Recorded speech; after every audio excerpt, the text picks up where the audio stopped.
We're live. Amazing. Hello and welcome, everyone.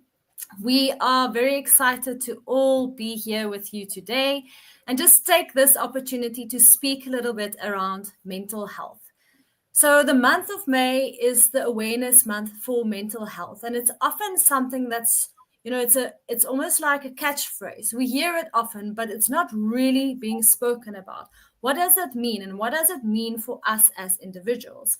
So today we are almost the full team of the Noakes Foundation here, just to chat a little bit more about what does mental health mean to us in our daily lives. How do we practice self-care, and how do we try and to create more awareness around mental health? However, before we dive into the conversations around mental health, I would also like to take this opportunity to introduce the incredible team at the Noakes Foundation. I know some of our faces you may see more often than others.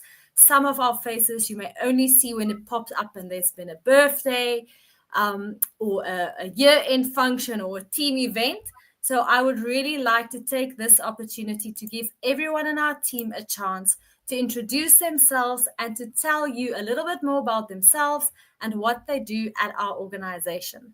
So I'm not sure in which order they see each other. So what I'm going to suggest is I'm going to pick someone.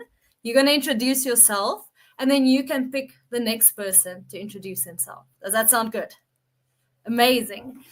And just quickly before we start, I would really like to encourage everyone that's joining our live today to please engage with us, chat in the comments, tell us what do you think about mental health. Do you have any questions to any of the team members here today? Throw them in there and we'll do our best to get them to it. So without further ado, I am going to hand over to Maritza to introduce herself. I was waiting for a drum roll. Good afternoon, everyone. My name is Maritza. I am the Business and Communications Executive of the Noakes Foundation. So you've seen my face with Prof. I can't read all the English. Yes, I'm working on it.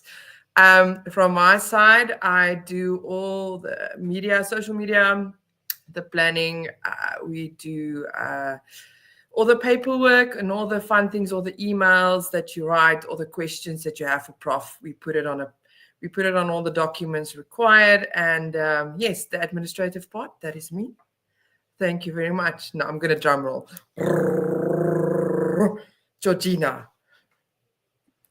Hello, everyone. I think you've also seen my face a couple of times from some Facebook Lives and stuff. So my name is Georgina Pujol Busquets Guillen. I'm a postdoctoral researcher. I was awarded with the Tim and Marilyn Noakes Fellowship Grant when I finished my PhD 3 years ago. I'm basically in charge of a lot of the research that we do at the Noakes Foundation. So I work together with Lisa, Karen, and Jana.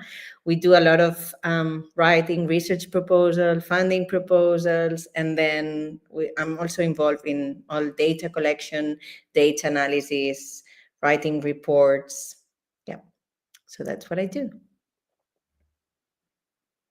And now I'm going to ask Mandisa to introduce herself. Hi, everyone. Hope you're well. My name is Mandisa Kumete, and I'm in charge of PR and funding for the Noakes Foundation. I'm actually the newest member of the team, so that's really exciting. I'm so excited for the journey ahead of me, honestly. So much to learn, so much to immerse myself in. So basically, I would be doing a lot of media and fundraising initiatives and really wherever anyone needs me. That's mostly where I will be. I'm really excited to be a part of this organization. And I'm going to hand over to Lisa to introduce herself. I knew it. Hello, everyone. I'm Lisa Makashula. I'm the research assistant, and I'm also one of the new recruits, not the newest, but one of the new ones.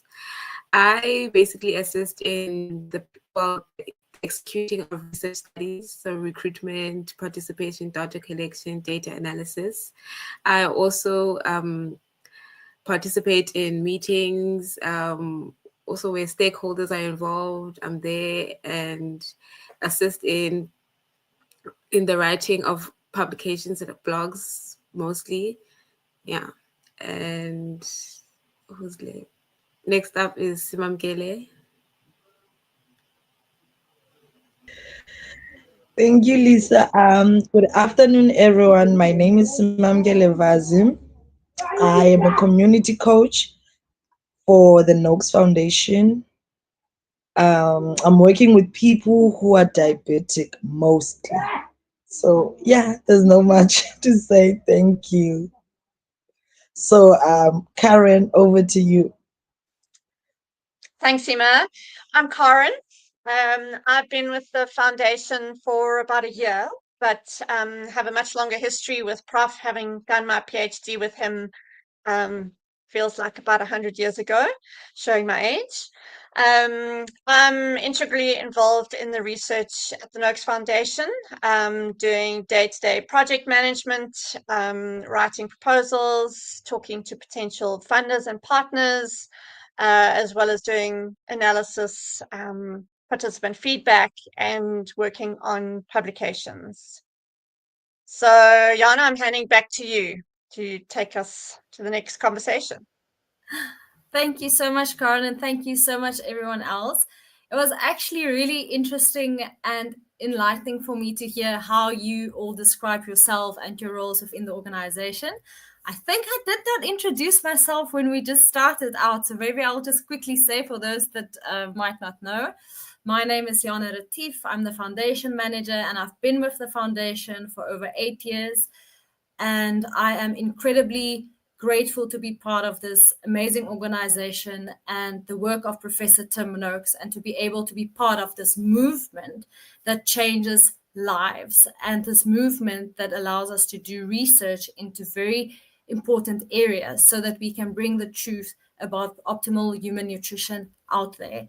So I am very proud of this incredible team, and I'm so appreciative of every single one of you, and also those that are missing today. And yeah, I think it's just lovely that we could get this chance just to introduce everyone. I see we've got 2 comments. One is from Henry saying, hello, TNF team, and Cherise van Niekerk saying, hello all. I find Dr. Georgia Eid has great info on mental health and diet. Powerful intervention without the side effects of all the drugs. Excited to hear what you guys have to say on the subject.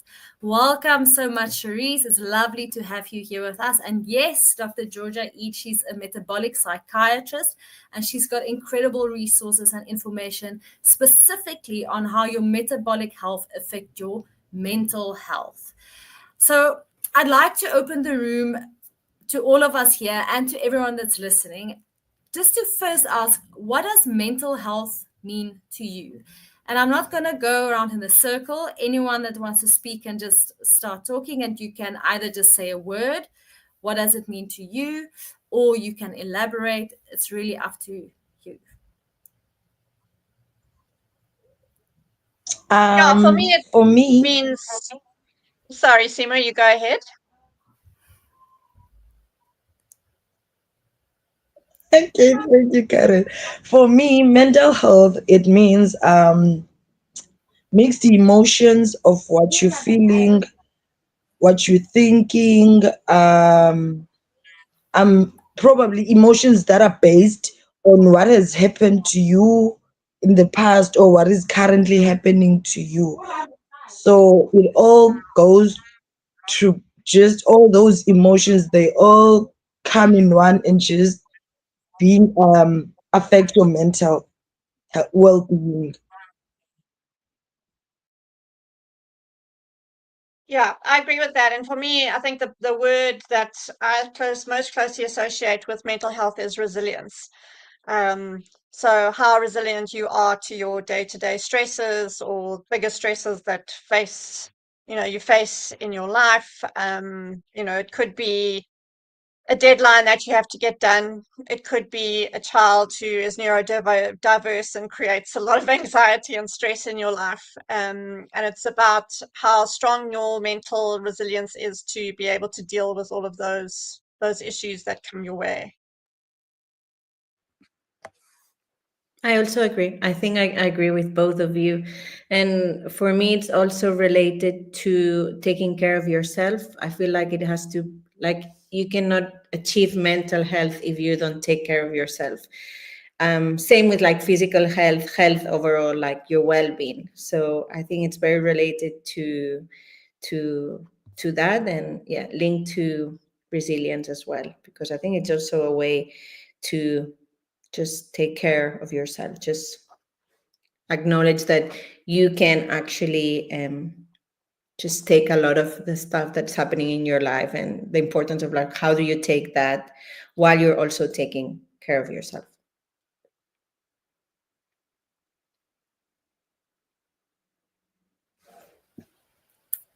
So I'll maybe also speak a little bit towards this, because I feel like both Simamkele, Karen, and Georgina, you all really kind of explained it in such a good way. Because often the term mental health, what does it mean and how do we understand it? And I'd actually like to quickly, just out of interest sake, like kind of a rough definition of what it is. And it refers to an individual state of well-being encompassing the emotional, psychological, and social aspects.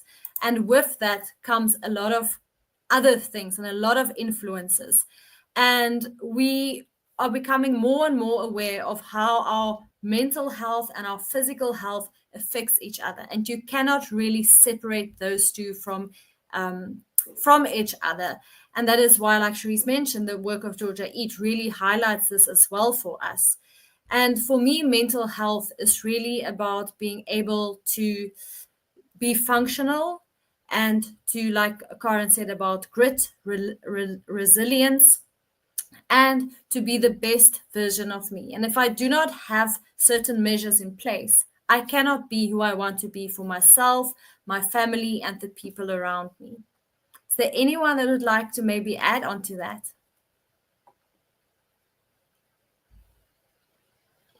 Maritza or Lisa? Yes, I got it. I got it. Yes. So for me, mental health is very important because at the end of the day, we work with public, we work with people, even your own family. I think if your mental health, your capacity is not where it needs to be, um, even your family life gets the negative effect on that. If work stress, if you you don't have the right tools in place to handle all stresses or understand how to work with the stresses in your life, I think your close family and everyone around you is the ones that get the negative effect of that mental health. Directly, indirectly, it is absolutely a thing that happens. Yeah, I agree. And I think it's so easy to just put mental health aside and not deal with it. It's easy to exercise. It's easy to go and see a doctor if you are not feeling well. But to take the first step if you are not feeling mentally well, that's a very difficult conversation for a lot of people. And it's a very difficult first step to take for a lot of people, because I think there's still a lot of stigma around mental health. There's still a lot of unknowns and uncertainties. And I don't think enough people are talking about it. But I think that conversation is changing, specifically when it comes to diet. I think there's loads of great research coming out that basically just supports the argument if you eat rubbish, you feel rubbish, and now we have the science to prove it. So I think, yeah, but my point is that mental health should be as much of a priority to you as your physical health is. That's correct. I just wanted to comment and say that the word that sticks out for me when it comes to mental health is stability.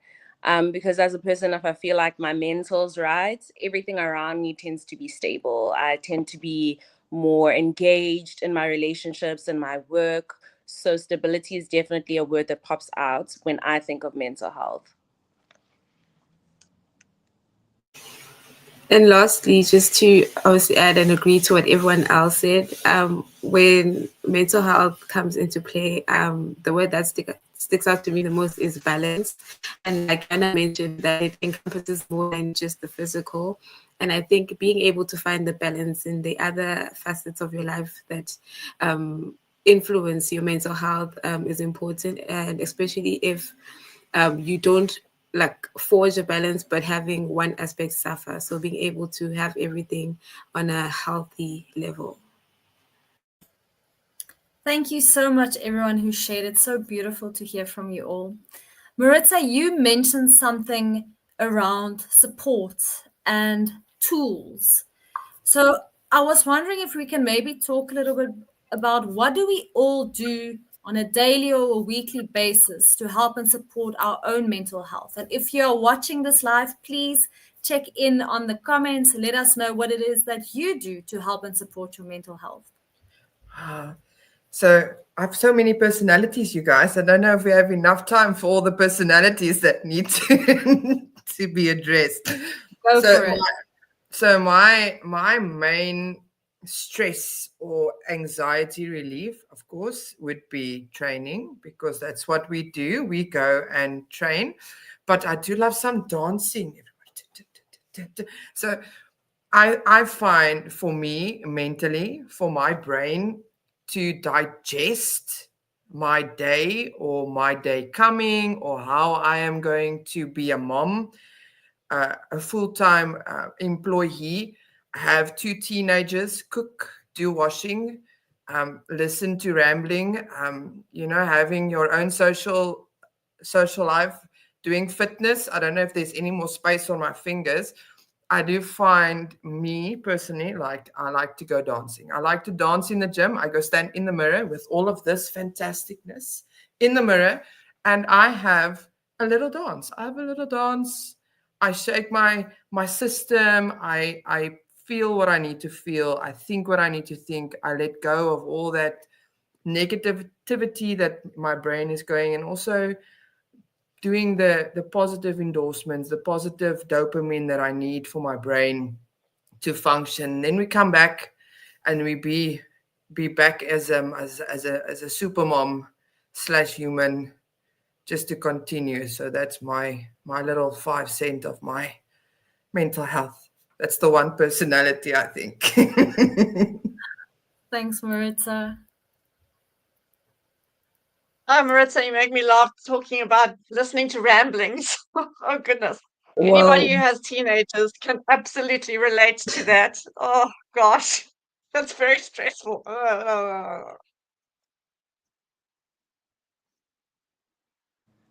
So for me, what I do is I love road running. I feel like for what that 30 minutes I normally do when I'm road, experiencing day.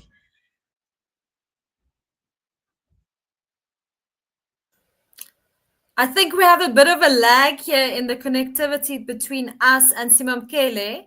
But Simamkele, if you can hear us, Mandisa is just quickly finishing off, and then you can go after her. All right. Great. I think, Mandisa, you can continue. okay, sorry about that. But what I normally do for my mental health is I love road running. I feel like it's 30 minutes to an hour where I can just think of nothing. And I also enjoy like life's simple pleasures, like going outside and seeing the sunset. I'm obsessed with sunrises and sunsets, and I will always have my phone out whenever I see something like that. And that makes me a little bit more happy.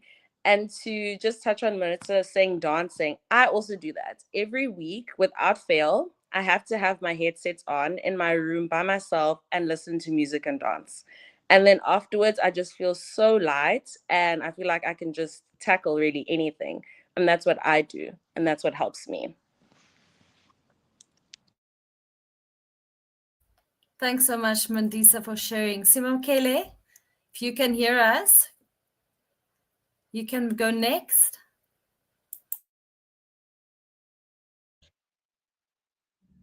Um, okay, yes, but my Wi-Fi is giving me problems. So yeah. So what I normally do, of course, physical training. I go to the gym. That's what I do. Going to the gym for me, it's like a big stress reliever. I enjoy it, and as soon as I hit the gym, everything that has been affecting me mentally is just goes away. And yes, it's sometimes, just to have someone to talk to share of what you're feeling, someone you trust, share your feelings with them and everything. That's what I do. Those two things, gym and sharing. Thank you so much for sharing that, Simamkele. Georgina, I see you switch your I mic agree. on. I agree with Sima. So also, I think exercise and stuff. I got into yoga, I think like 6 or 7 years ago, and it's just like been a blessing for me. And I use it as an active meditation. So I don't like slow yoga and stuff. So I like power yoga. So sometimes in a heated room and stuff, if I can, not in now in this situation in my life, but if I can, I go to like heated rooms and like where the room is like 42 degrees or so, and then you have to do the whole class like this. That really helps me. And also therapy. So I'm a very social person. I really like sharing whatever I'm going through. It really helps me with, friends and stuff. But when I have to deal with like more serious, intense stuff in my life, or I have to go through changes and stuff, I use therapy. And I've been seeing the same person for a long time. And it's just great to also have that space. And it's a way to take care of myself, I think, to just allow myself to have that space for myself where I can just talk through whatever I'm going through. And also, apart from sharing, I feel like I always seek to find a group where where people can empathize with me and I can empathize with others.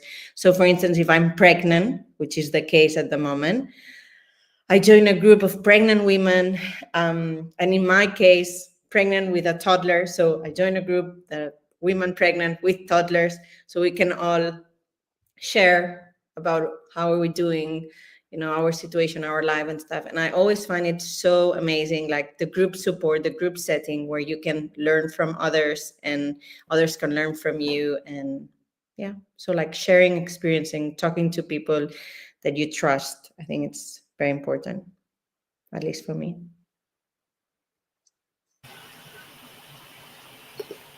I'm also like Mandisa and Marita. I enjoy a good playlist and a dance session every now and again. I also like watching live music concerts during the weekends. I always try and find one, even if it's just 30 minutes. And a good power nap. A good power nap during the week on your lunch break does the job for me. Yes, tick, or to all of those things. Absolutely agree. Friends are such good therapy. I've got a group of friends and we try and get together about once a month on a Friday afternoon. There may or may not be a glass of wine involved, but we're all at the same life stage, same age kids, and it's so good to just let loose and just like connect on in that level. Just like what you said, Georgina, it was like same situations, so we can bounce ideas off each other, we can, empathize with each other, we can cry together about the stupid video games or whatever the case may be. But on a day-to-day basis, what I find really helps me is just to step away. So if I'm on my computer, just to literally get up, move away from the room. And if I'm having a cup of coffee, actually like drink it mindfully. So it's not a very long time. It doesn't take a lot of effort or money or anything like that, but it literally just allows my brain to go, okay, take a breath, and and then I can come back at it. And obviously, phoning family, and if you've got a gap, just to be able to phone your mom or someone that you love. It also, really just helps just put things into perspective a little bit more and gives you that little bit of energy boost to keep going. Yeah, wow. I mean, what really kind of stands out from what everyone was saying now is, first of all, physically, how you can physically support your mental health, and socially, how you can, through social connections, social support, support your mental health. And I'll share a little bit more about how I try and support my mental health. I'm just quickly going to hop over to the comments section again. I see Kieran is saying, hello, everyone. Great topic. Thanks for joining us, Kieran. Sharice is saying, for me, it is prayer and Bible study, long walks, strength training. And Kieran is saying, love the dancing, Maritza. I get great returns from indoor climbing, stimulates the brain and exercise the body. And I'm lucky to have a good community there where I climb. Again, a lot of talk around physical and social support systems. So I try to train between 5 to 7 days a week. I feel like it keeps me sane. I've recently started doing it very early in the morning, which I've noticed a massive, massive difference just on how I start the day, how it influences my mood. So I'm really trying to keep it up. But sometimes with motherhood and all those things that comes with it, it can be a little bit tough. And I think that sometimes as women, and whether you have children or not, whether they're small, whether they're big, wherever you find yourself, whatever season you find yourself in, there's often so much pressure on women to be a certain way, to be perfect, to behave a certain way, to achieve certain things. And all of those pressures can also play a toll on our mental health. And it's important to be aware of them and to really be kind to ourselves and to say, well, you know, you are doing your best. And definitely social support, having someone that, you know, if you're having a bad day, you can just ping them a message and say, hi, it's not going so great. How are you doing? Or for me, I love sending funny messages sometimes. That really helps to cheer me up. And yeah, so physically, socially, and then I think something that's really important is also the nutritional aspect of mental health and how nutrition affects mental health. And I would love to hear your experiences, your personal experiences about how you might have experienced how if you eat a certain way or if you don't eat a certain way, how you feel your body, how does that affect your mood and your mental health? Maritza, you're muted, but I can see you speaking. You see, I do this to myself because my brain is going, whose turn is it now? And then my mouth is moving. It's your turn. So, so from my side, definitely food is absolutely fuel. I think I'm very trying to be very hardcore carnivore.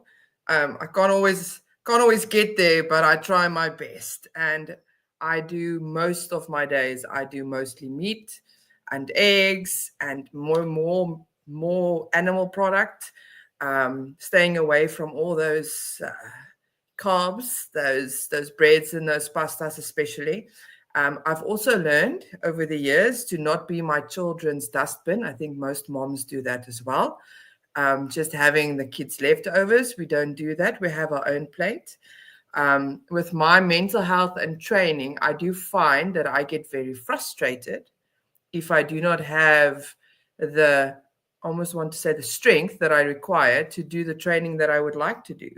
And that also just takes the mental health to a different perspective, because now I'm frustrated by doing the thing that needs to take away the frustration. So for my side, eating clean, keeping it whole foods, keeping it into the low carb as possible, really helps with my training, which then assists with my mental capacity as well. And then, of course, all the other problems that comes with trying to do a sit-up and having digestive problems due to a pizza you had the previous night is not really a good plan in a gym.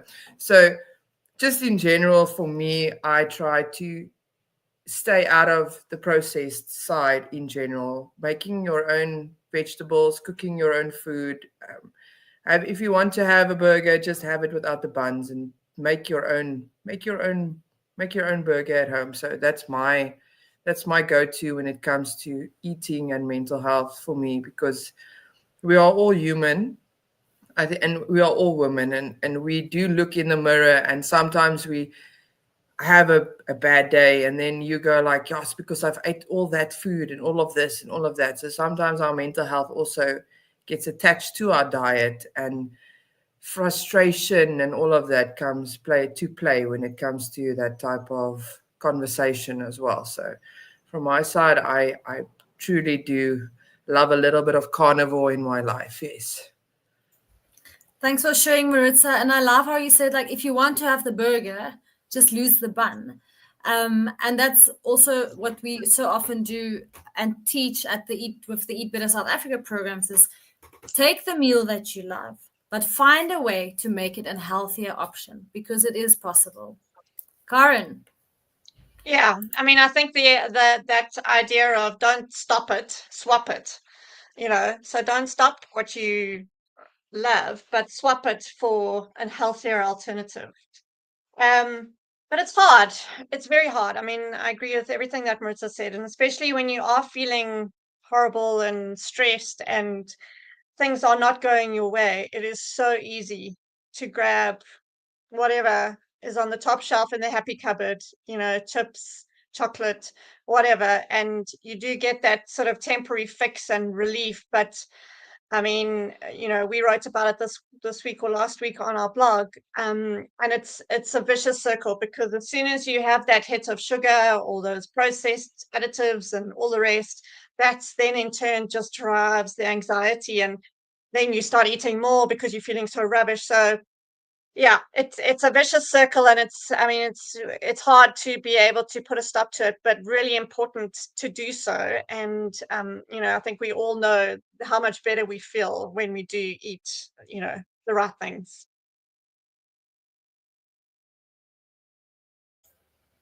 Definitely true. And I want to hop on here for those that might not know. At the moment, the Nutrition Network is running a 12-week program. It's called Whole Body Health. And this is very similar to the conversation that were held last night around, how do you ensure sustainability? How do you make sure that once you start implementing lifestyle changes, how do you stick to it? And I think it's so multifactorial around what you say, Karen, like don't stop it, swap it. Make sure that you can still enjoy the foods that you want, but also be aware of all the other triggers around you. And if anyone is interested in learning more about the Whole Body Health program from the Nutrition Network, we'll pop that link into the comment section a little bit later, or you can just head over to their Facebook page or to their website and you can read more about that. Anyone else that maybe wants to add to it? Also, I'm agreeing, and I also just want to add that because I don't do a lot of physical activity, so being able to have somewhat of a balanced diet is essential. Especially, well, for me personally, I kind of have a sweet tooth, but however, having too much sugar does make me crash and burn and makes me want to be unproductive. So it is important that I do have that balanced meal so that I'm able to keep afloat and be up to date as far as my work goes. Yeah, I agree with everyone. And what's something that Maritza was saying, like cooking your own food, I think that really helps me. Like if I have to go through, I don't know, if I'm traveling or something, and then I'm not in the space where I can cook my own food and stuff, I really see the difference. So if I'm at home and I'm cooking, it's also kind of like a therapy thing because you're like, oh, what should I eat? Like, should I put this and stuff? And then it's when you can be more creative and you really feel like you're nourishing yourself. And it's actually nice. It's a way to take care of yourself. And I think that is something that I use as well as a tool to, obviously make sure that what you're eating is real and there's no additives and there's no weird stuff, but also that you're choosing the right foods and the right things that are going to be nutritious for you, and you'll see the differences.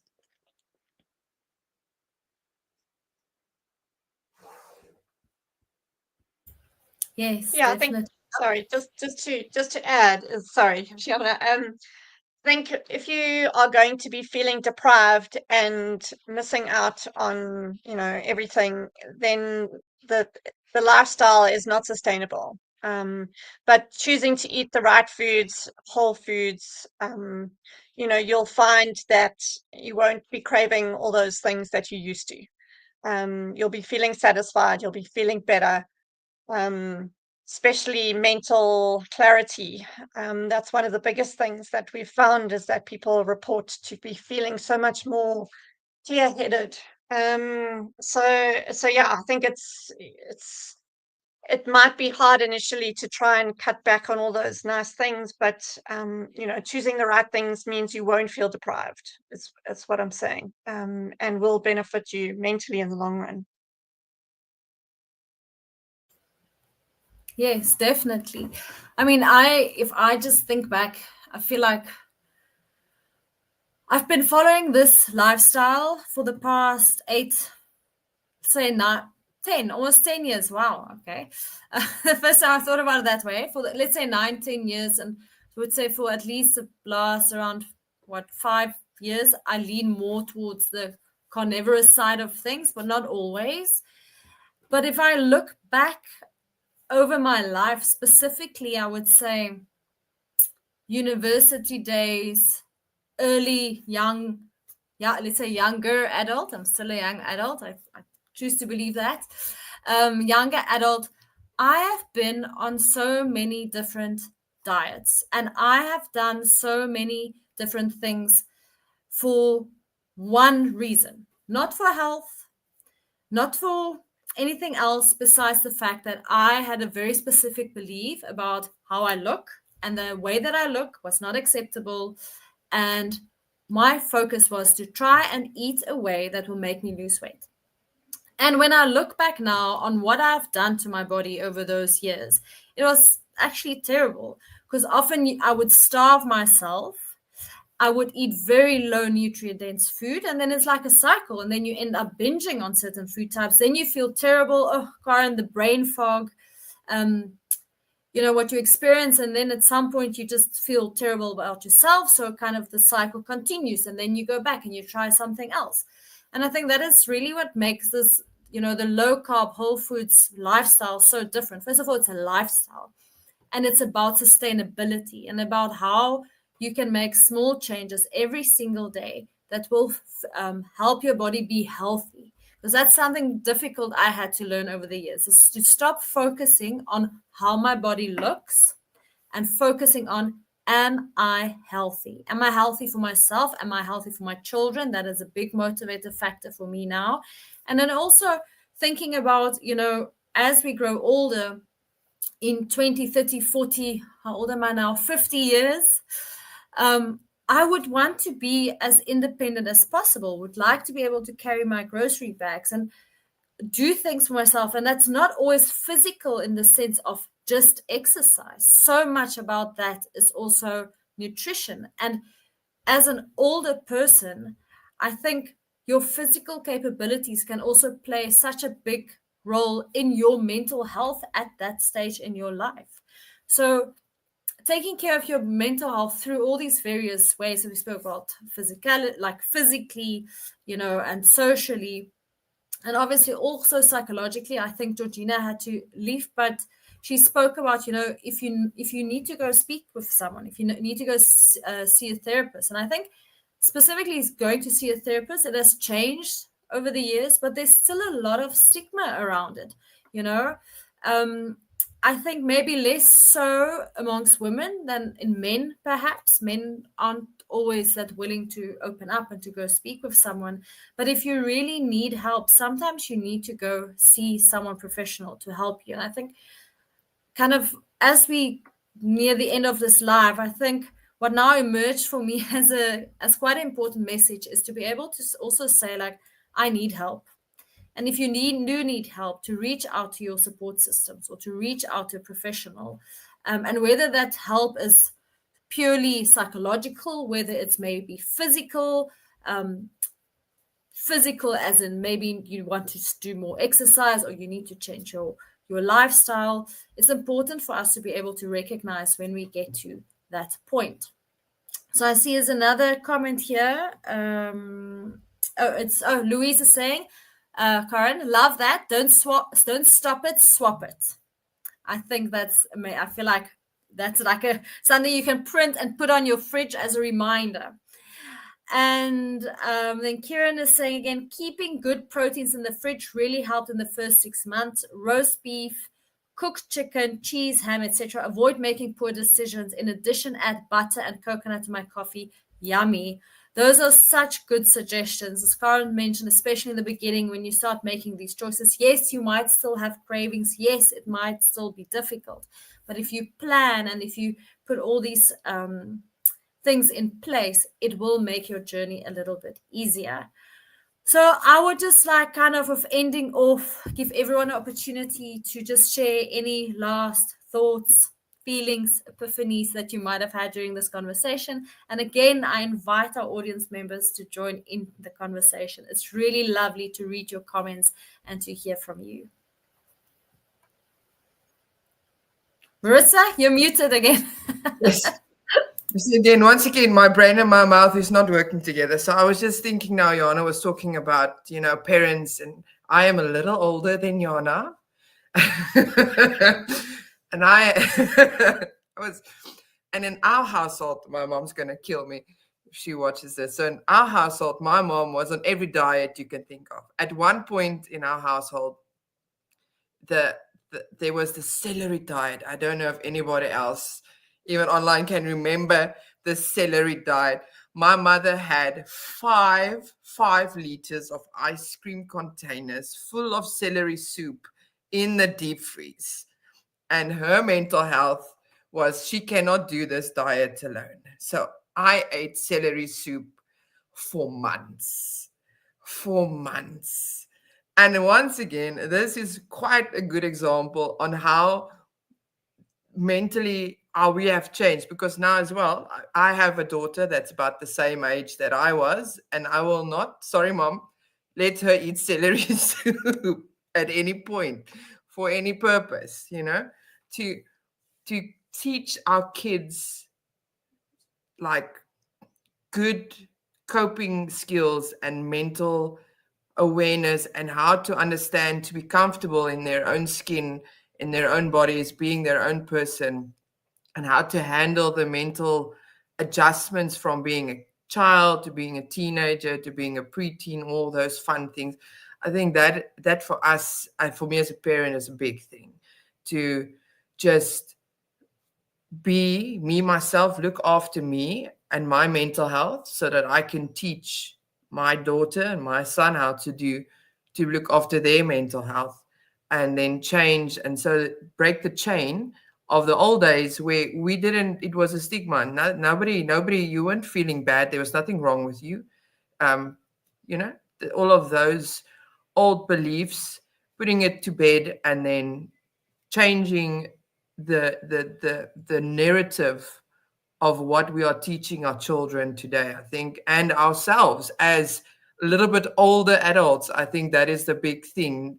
Looking in the mirror and not seeing something that you're not, but who you really are, and where you are in your life, and just embracing yourself. I think that is a big thing for me. So yeah, thank you for the opportunity. Yay.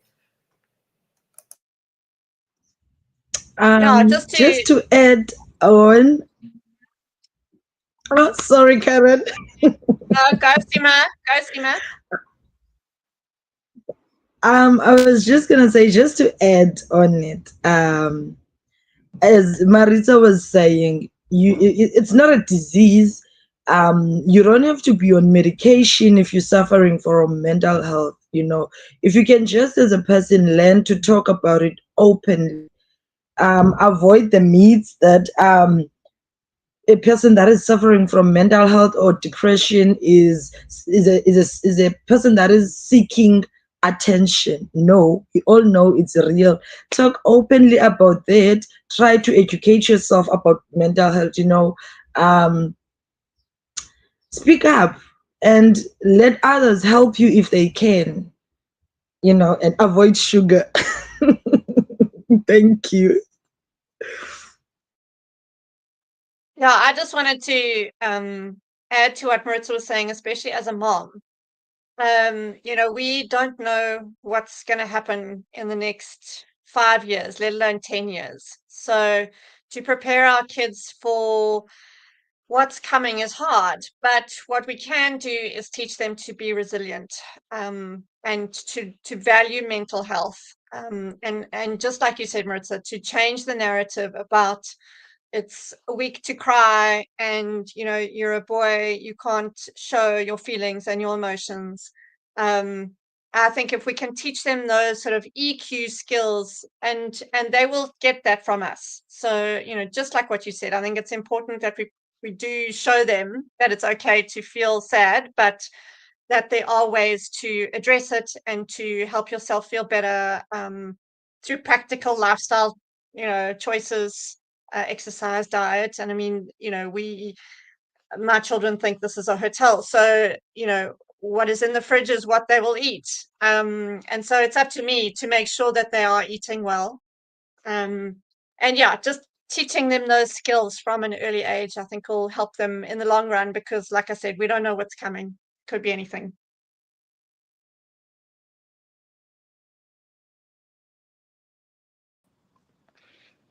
I think for me, two things that I'm walking away with today is that it's okay to have these types of conversations in all our spaces. Professionally, with our friends, with our family, it's definitely important for us to kind of reclaim the narrative of mental health and what it was back in the day, and just say it's okay to talk about this. It's okay to seek help. It's okay to do your research and find a way for you to be able to kind of relieve your stress in some type of way. And also the importance of nutrition. It's not just about, I'm eating for survival, but like food can impact all the corners of your life. And that it's really important to eat the right things. I also agree with Melissa, and also with this conversation. Karen mentioned that sometimes we tend to put our mental health in the back burner, and with this now live, I noticed that's what I've been doing sometimes, because when it gets rough, I'm just like, let me just get through the day, and then I'll deal with all the rest as it comes. So it's important to just offload at times and have these conversations and see where it is that one might be lacking. Thank you, everyone. I see Cherise said here, she's with Maritza. What I love about this journey is that when you know better, you can do better. Stuff I've only learned about health and diet in my 30s, I can now use to help my teenage daughter to do better from a much younger age. Yes, and that is so incredibly powerful, and I can personally also relate to it, and feel like all of us we've just been saying, oh, I agree, because everything that has been said this afternoon during this live so far, it's so relatable. Even if it's not exactly your situation, there's bits and pieces in there from what everyone has been saying, and everyone in the comments has been saying, that I can go like, oh yes, that's also true for me, or yes, I've noticed that, or yes, I've experienced that. So I would really like to thank everyone for just sharing today and for being vulnerable about this topic. And like Mandisa, like you said, having these conversations, that is why we are having these awareness months, so we can talk about it. I think that's really one of the first steps in being able to improve mental health as a society, is to be able to name it, to explain it, to talk about it, and to think about what contributes to it, what makes it better, what makes it worse. So thank you everyone that joined in the conversation. Thank you everyone that joined us in the comments section. We really appreciate you taking the time out of your Friday. And wherever you may be in the world, may you have a lovely, lovely day and a lovely, lovely weekend further. And thank you again to my amazing team. If you are interested in learning more about the work that we do at the foundation and Eat Better South Africa, you are more than welcome to email us at info@thenoakesfoundation.org. And Maritza, like she said, will either get back to you or she will pass the email on to the relevant person. And on that note, I would also like to ask if you feel that any of the work of the Noakes Foundation or of Professor Tim Noakes has added value for you, to really consider contributing and joining our Patreon account. As you all know, we are a non-profit and we are solely relying on donations from the public and individuals. So our Patreon account is one of the ways where we try to raise funds to support the work that we are doing. So on that note, I'm wishing you all a happy Friday. Bye.